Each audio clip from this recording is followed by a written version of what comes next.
Вітаю, гэта выданне навіну на Белсаце і я, яго вядоўца Наста Печанькова. Дрон камікадзе тыпу «Шага» чарговы раз залятаў у паветраную прастору Беларусі.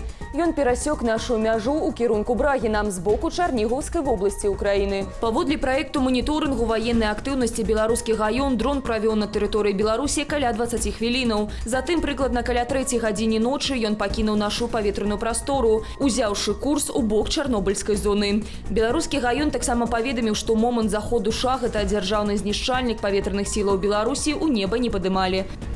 Польскі ўрад падоўжыць дзеянне буфернай зоны, уведзенай ля мяжы з Беларусю. Пра гэта ў эфіры ТВН24 заявіў міністр унутраных справаў і адміністравання Польшчы Томаш Сімоняк.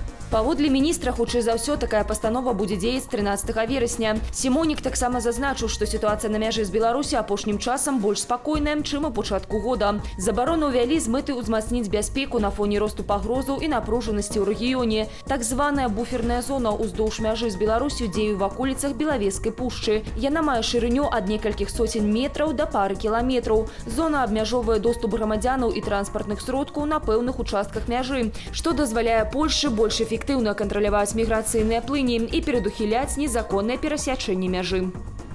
Беларусь і Расія падпішуць дамову аб гарантыях бяспекі для абедзвюх краінаў. У тым ліку там прапішуць прынцып выкарыстання ядравай зброі. Пра гэта заявіў міністр замежных справаў Беларусі Максім Рыжанкоў, выступаючы перад студэнтамі Акадэміі кіравання пры прэзідэнце. Паводле чыноўніка дакумент прымяркуюць да 25годдзя падпісання дамовы аб саюзнай дзяржаве, якую лукашэнкаўскі рэжым плануе адзначаць сёлета ў снежні.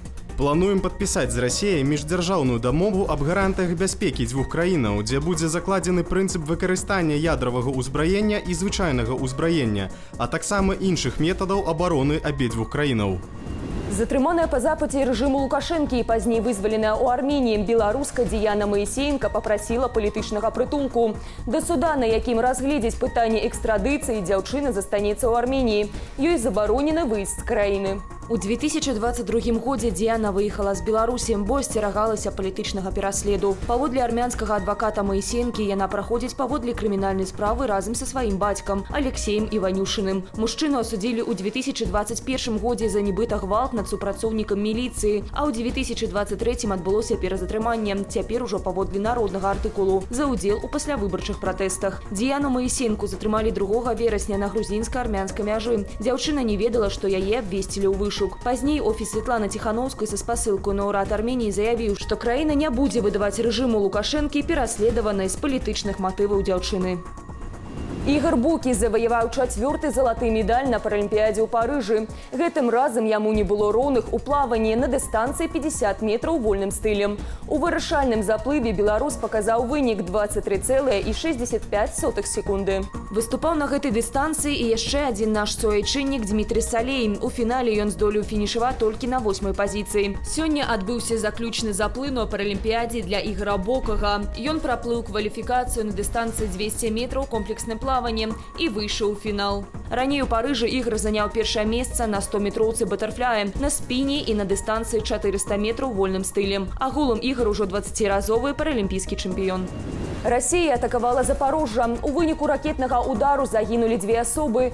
Пра гэта паведамляе кіраўнік вайсковай адміністрацыі гораду Іван Федораў. Манголія, якая падпісала рымскі статут, была абавязаная выканаць ордар на арышт Пуціна, выдадзены летась у сакавіку. Аднак урад пастанавіў праігнараваць гэтае патрабаванне. Украіна рэзка адрэагавала на дзеянні Манголіі. У міністэрстве замежных справаў Украіны заявілі, што такая пазіцыя падрывае міжнароднае правасуддзе. Сітуацыя вакол невыканання ордэру выклікае сур'ёзныя міжнародныя спрэчкі і можа мець доўгатэрміновыя дыпламатычныя наступствы для Улан-Батару. Падчас візіту ў Манголію Пуцін бярэ ўдзел у святкаванні 85-годдзя перамогі Савецкага Саюзу і Манголіі над японскімі войскамі на рацэ Халхын-Гол. Тым часам на вуліцы сталіцы Манголіі выйшлі пратэстоўцы супраць візіту расійскага прэзідэнта. Людзі трымалі ў руках украінскія сцягі і плакаты з засуджэннем знаходжання міжнароднага злачынцы на тэрыторыі іхнай краіны.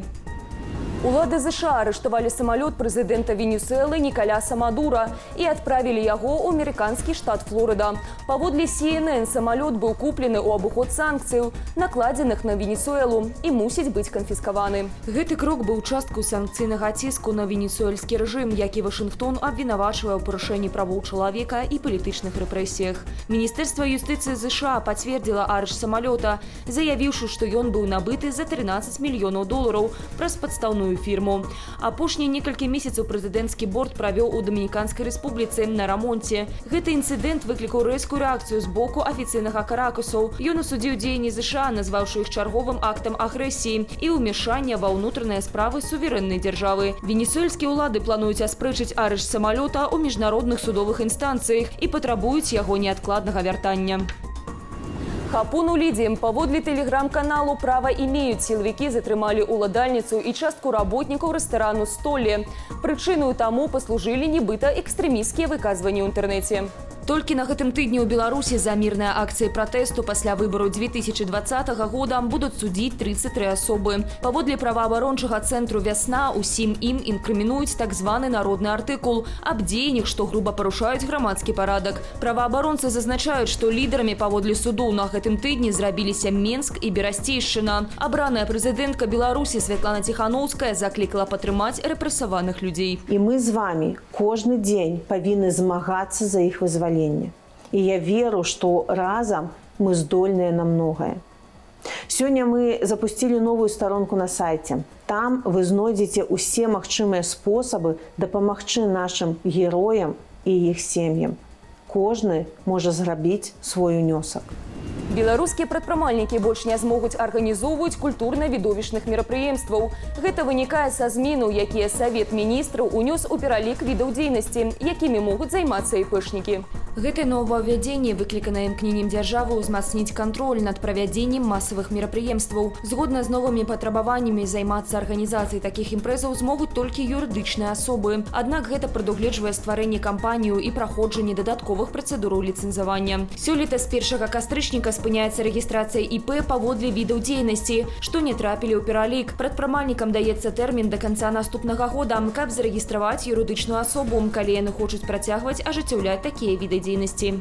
Міністэрства адукацыі назвала самыя папулярныя спецыяльнасці сёлетняй прыёмнай кампаніі. Гэтак часцей за ўсё беларускія абітурыенты выбіралі кірункі, звязаныя з медыцынай, эканомікай ды IT-сектарам. З прахадным балам 395 і 400 паступілі на стаматалогію ў Беларускі дзяржаўны медычны універсітэт, сусветную эканоміку ў БДУ і праграмную інжынерыю ў БДУІР. Крыху меней балаў 391 трэба было набраць на спецыяльнасць прыкладная інфарматыка. А вось самы высокі конкурс 20 чалавек на месца быў на спецыяльнасць графічны дызайн і мультамедыядызайн у Гарадзенскім дзяржаўным універсітэце імя Янкі Купалы. Шмат абітурыентаў традыцыйна абірала IT-спецыяльнасці, а таксама кірункі ў сферы фізічнай культуры і спорту.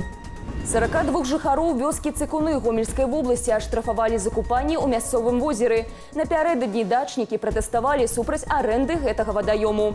А працягу канфлікту паведамляе выданне «Флагшток». Міліцыю на тых, хто заходзіць у вадаём, выклікае мясцовая жыхарка Валянціна Гусева. Жанчына аказалася сястрой аднаго з заснавальнікаў прадпрыемства «Грэнплэйс», якому ўлады і аддалі ў арэнду возера. Пры гэтым паведамляецца, што плаваць у вадаёме забаранілі пасля таго, як у чэрвені там патануў чалавек. Раней выданне «Флагшток» пісала пра тое, што «Грэнплэйс», нягледзячы на пратэсты мясцовых жыхароў, пачало зачышчаць берагавую лінію і плануе стварыць месца для надання платных паслуг рэкрэацыйнага рыбалоўства.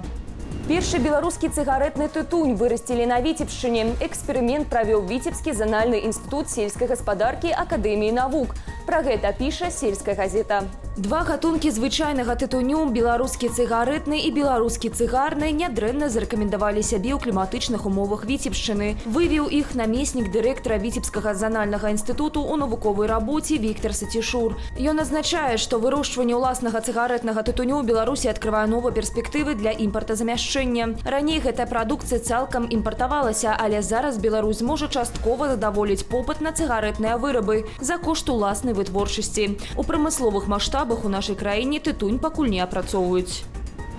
На гэтым я з вами развітваюся. Захвочваю ставіць лайки, каментаваць і дзяліцца нашым выданнем, калі гэта для вас бяспечна. Асноўныя падзеі дня глядзіце ў аб'ектыве. Усяго вам добрага і беражыце сябе.